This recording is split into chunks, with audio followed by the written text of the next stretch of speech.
La ronde de nuit. Depuis une demi-heure, les deux hommes avancent côte à côte, sans se voir. D'abord, parce qu'il fait nuit noire ce 17 février 1963, une nuit sans lune, avec une petite pluie froide, continuelle, qui transperce leur capote et leur uniforme de douanier. Ensuite, parce qu'ils ne se regardent pas.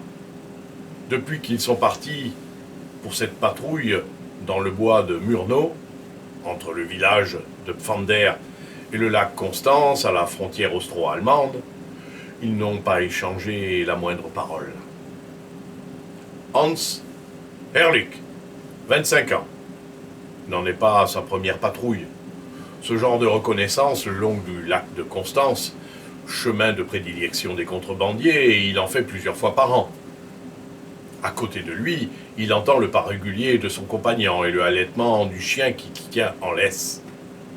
Parfois même, dans un passage difficile, il lui arrive de le frôler. Si c'était n'importe qui d'autre que Peter Sash, depuis longtemps, il lui aurait parlé à voix basse. Il lui aurait demandé « Ça va ?» Il aurait bougonné des réflexions du genre « Fichu temps, fichu métier, vivement qu'on soit couché. » Seulement voilà, c'est Peter Sash. Alors Hans Ehrlich serre les dents et se tait.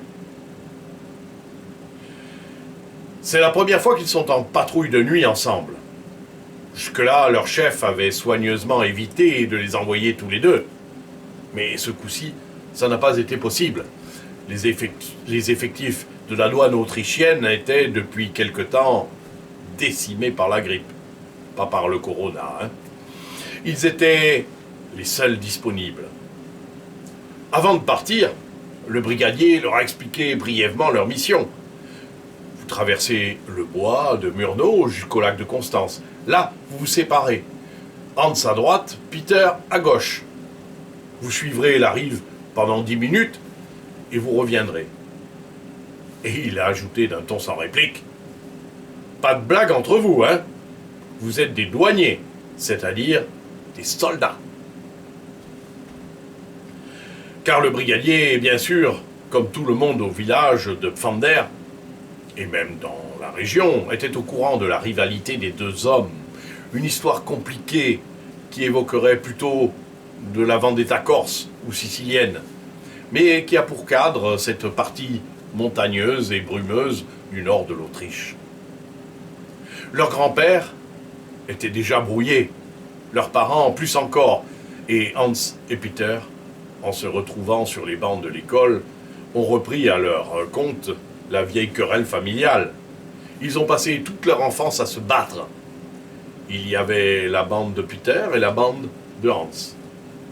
Et puis, après leur service militaire, comme beaucoup de jeunes gens de ce village frontalier, ils sont devenus douaniers. Hans avance dans le noir, aux côtés de son ennemi de toujours. Pour la première fois, il tourne la tête dans sa direction. Il ne voit rien et pourtant il est là. Il entend le bruit de ses pas. C'est drôle. Il ne s'est jamais vraiment interrogé sur les sentiments réels qu'il ressentait avec Peter. Il a toujours cru jusqu'ici que c'était de la haine. Mais dans cette solitude et cette obscurité où ils sont à présent tous les deux, il se prend brusquement à réfléchir. Non, ce n'est pas de la haine. C'est plutôt une question de fierté, d'orgueil. Depuis le début, ils se sont trouvés l'un en face et l'autre. Et depuis le début, ils ont voulu être tous les deux le plus fort, le premier. Hans Ehrlich entend un craquement, à une vingtaine de mètres sur sa droite. Quelque chose a bougé là-bas. Il devrait avertir son collègue par un chuchotement. Il essaye d'ouvrir la bouche, mais il n'y a rien à faire. Il ne peut pas. Alors, il arme son fusil. Ce qui produit un petit claquement sec. À son côté, il entend le même petit claquement. Peter a compris. Pendant 2 ou 3 minutes, Les deux hommes restent immobiles et silencieux, mais il ne se passe rien. Au bout d'un moment, toujours sans prononcer une parole, ils repartent côte à côte. Ils approchent du lac de Constance. Hans Ehrlich, sans monter l'humidité, évidemment, au bord du lac, il arrive le premier sur la berge boueuse du lac. Là, selon les consignes, il tourne à droite, tandis que son compagnon, sans même ralentir, oblique vers la gauche. Ils se sont séparés sans se dire le moindre mot. Il fait très froid près du lac. En continuant seul sa reconnaissance, Hans se sent gelé. Puis il avance, et plus il se sent mal à l'aise. Décidément, il n'aime pas du tout cette patrouille. Il a hâte qu'elle soit terminée, et même, il doit bien le reconnaître, il a peur. Hans Ehrlich marche depuis un quart d'heure, lorsque 3 coups de feu claquent au loin. Il a un cri. Ce n'est pas Peter, ce n'est pas lui qui a tiré. Effectivement, ce n'est pas le bruit de son fusil, ce sont des coups de revolver. Aussi vite qu'il le peut, en se glissant dans la boue, en manquant 10 fois de tomber à l'eau, Hans Ehrlich court vers le lieu de la fusillade. Il repasse à l'endroit où ils s'étaient séparés. Il continue en criant de toutes ses forces. « J'arrive, Peter !» Mais quelques instants plus tard, il se heurte à une forme allongée. Il braque alors sa lampe électrique. Peter est mort. Il n'a pas besoin de l'examiner longtemps pour se rendre compte. Il a reçu une balle en plein front. À son côté, le chien est sagement assis sur ses pattes de derrière, tirant la langue. Hans lui adresse un regard plein de colère. Une bête mal dressée qui n'a pas pu su défendre son maître. Faire son métier de chien, de douanier. Hans essaye de scruter les alentours. Mais c'est impossible. On ne voit rien. On n'entend rien non plus. Il faut donner l'alerte le plus vite possible. Il n'y a rien d'autre à faire. À toute allure, il revient sur ses pas. Il n'a pas besoin de s'orienter pour traverser le bois de Murnau. Il le connaît par cœur. Il y a joué tant de fois quand il était enfant. Il s'y est même battu avec Peter et sa bande. Épuisé, à bout de souffle, couvert de boue, il arrive à la gendarmerie. Mais il est 2h30 du matin et il n'y a personne. Il a beau appeler, tambouriner sur la porte. On ne l'entend pas. Il faut dire qu'il est tellement épuisé qu'il a à peine la force de crier. Alors, anéanti, brisé par la fatigue et l'émotion surtout, ne sachant plus ce qu'il fait, il rentre chez lui. À son aspect et à son visage bouleversé, sa femme comprend tout de suite qu'il est arrivé un malheur. Il a tout juste la force de lui dire « Peter, au bout du lac, ils l'ont tué. » Et c'est à ce moment-là que le téléphone sonne. D'un geste automatique, Hans Ehrlich décroche, au bout du fil, une voix de femme. Elle lui crie, sans même dire allô, « Où est Peter ?» Hans, qui n'a toujours pas repris son souffle, ne comprend pas. « Mais qui êtes-vous ?»« Je suis sa femme. Je viens d'appeler la douane. Ils m'ont dit que vous étiez en patrouille tous les deux et que vous n'étiez pas rentrés. » Avec tous les ménagements possibles, dans l'état second où il se trouve, Hans lui annonce que Peter a été tué par des contrebandiers. De l'autre côté du téléphone, il y a un long silence et puis un hurlement. « Assassin !» Par bribes, avec des phrases hachées, Hans Ehrlich essaye de s'expliquer, mais la femme ne le laisse même pas parler. « C'est vous qui l'avez tué, je le sais, je vais appeler les gendarmes. » Et elle raccroche. À 7 heures, les gendarmes sont là, en compagnie du maire. Hans, qui est venu leur ouvrir, s'avance vers eux, la main tendue, mais personne ne la lui rend.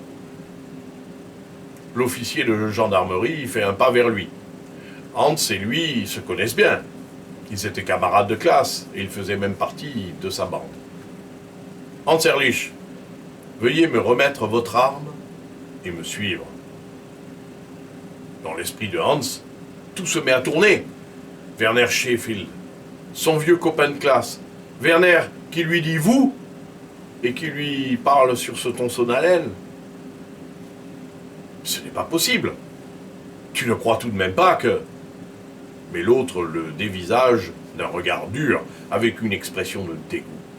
Il fait un signe de la tête à ses hommes. Allez, emmenez-le. Hans Ehrlich, vous êtes en état d'arrestation. Hans se retourne vers le maire. Il essaye de s'accrocher à lui, c'est un vieil ami de ses parents. Il l'a vu grandir. Lui, au moins, il sait que ce n'est pas vrai. Le maire le repousse avec horreur, comme si son contact lui était insupportable. Vous avez eu tort, Ulrich. Hans lui crie encore, tandis que les gendarmes l'entraînent. Mais, vous ne m'avez toujours pas appelé Hans. À la gendarmerie de Pfander, l'interrogatoire commence. Pour Hans Ehrlich, c'est un véritable cauchemar. Tous ceux qu'il a en face de lui sont ses camarades, ses amis, et il le traite avec une froideur glaciale, comme le plus odieux des assassins. Werner Sheffield reste implacable. Vous portiez le même uniforme, vous étiez en service tous les deux, et vous l'avez tué parce que vous le détestiez depuis toujours. Votre cas est très grave, Hans Ehrlich. Le malheureux Hans se défend de toutes ses forces. Ce n'est pas moi, je te le jure. D'abord, ce ne sont pas des coups de fusil qui l'ont tué, mais des coups de revolver. Ce ne sont pas les mêmes balles. On va bien le voir à l'autopsie. Werner Sheffield tape du poing sur son bureau. D'abord, je vous interdis de me tutoyer. Et si ce que vous dites est vrai, cela ne prouve pas tout simplement que vous avez emporté un revolver avec vous. Dans ce cas, il y a eu même préméditation. Puis, il se met à harceler de questions. Et le chien? Comment expliquez-vous que le chien n'ait pas bougé, n'ait pas défendu ce malheureux Sache, sinon parce qu'il connaissait l'agresseur? Et après, qu'avez-vous fait? Pourquoi êtes-vous rentré chez vous sans alerter les gendarmes et la douane? Hans tente de répondre comme il peut. Si, il a été à la gendarmerie, mais il n'y avait personne. Il est rentré chez lui parce qu'il était épuisé, bouleversé. Mais il allait appeler ses collègues. Pour le chien, effectivement, il s'est posé lui-même la question. Il ne comprend pas. Les jours qui passent ne changent rien à l'attitude de Werner Sheffield. Oui, des autres aussi. Au contraire, le village fait corps derrière la femme de la victime pour accuser Hans Ehrlich. Pour tout le monde, c'est une certitude. C'est lui, l'assassin. La femme de Hans est traitée comme une pestiférée. Plus personne ne lui adresse la parole. Elle reçoit chaque jour des lettres de menaces. Mais elle, au moins, tient bon. Elle est la seule qui croit à l'innocence de son mari et elle a juré de tout faire pour en apporter la preuve. À la prison, ce sont des visites qui permettent à Hans de résister. Il avait d'abord espéré qu'un avocat du pays, ami de longue date de sa famille, accepterait de le défendre. Mais celui-ci a déclaré avant toute chose « Je veux bien, à condition que vous plaidiez coupable. Sinon, les gens d'ici ne me le pardonneraient pas et je perdrais ma clientèle. » Alors, Hans doit se contenter d'un avocat à commis d'office.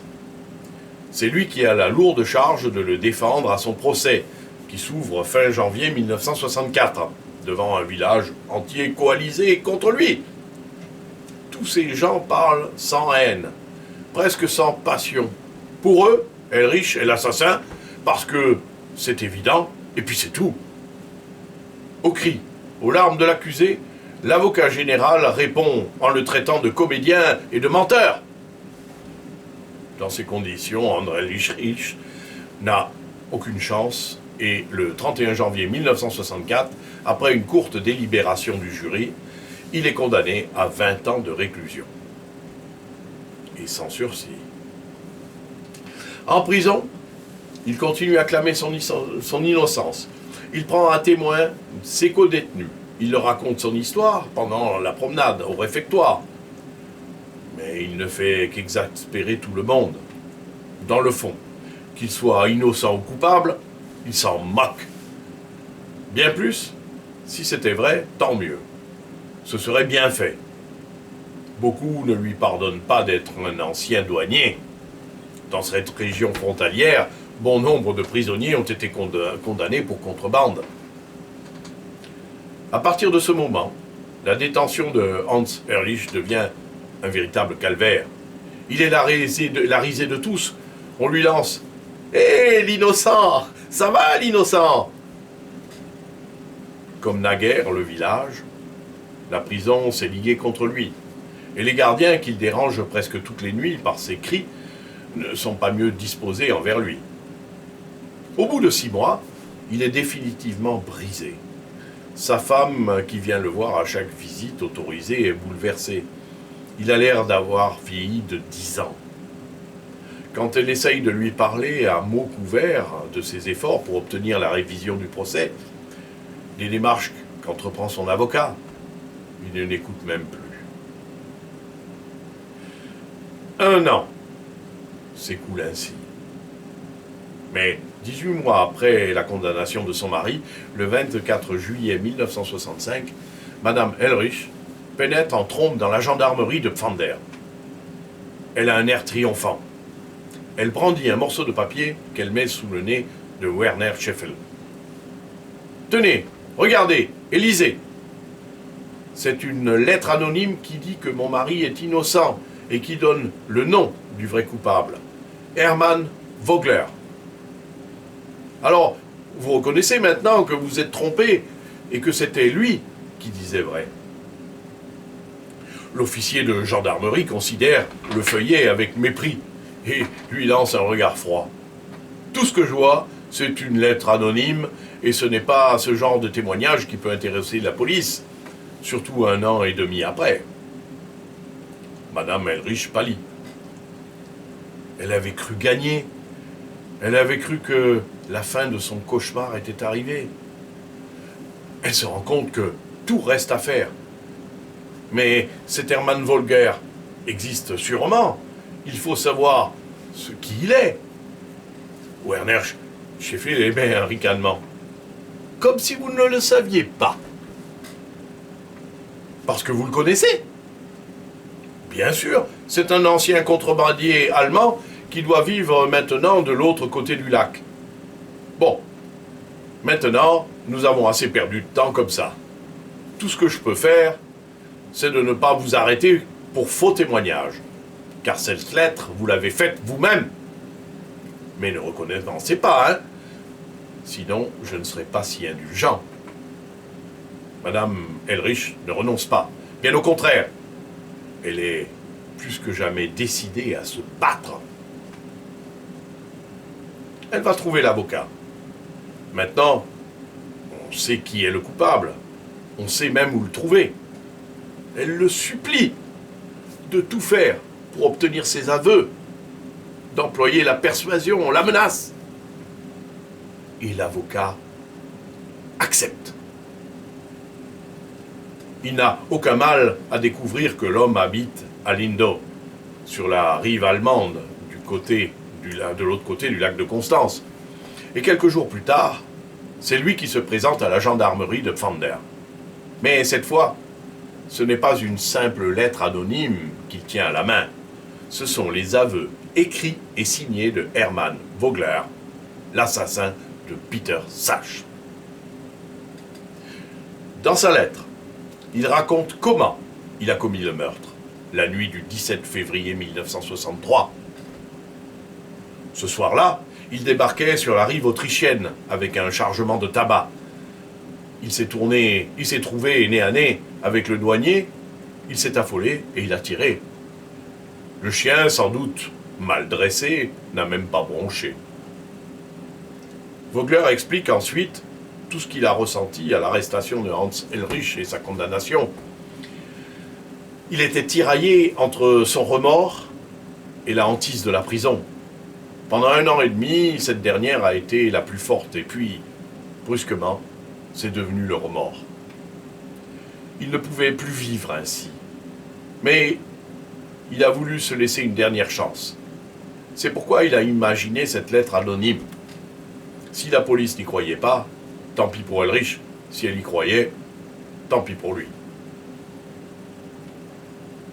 Pâle comme un mort, Werner Schäfel décroche son téléphone pour demander aux autorités allemandes l'arrestation de Hermann Vogler. Et 1 semaine après, Hans est enfin tiré de sa prison. À son procès, Vogler a été condamné à 10 ans de réclusion. Le jury a sans doute tenu compte de sa dénonciation spontanée, bien que tardive. Quant à Hans Ehrlich, il a été réintégré dans le corps des douaniers avec le grade supérieur. Mais il a demandé et obtenu 2 faveurs. Être muté à une autre frontière le plus loin possible de Pfander et être exempté de toutes les rondes de nuit.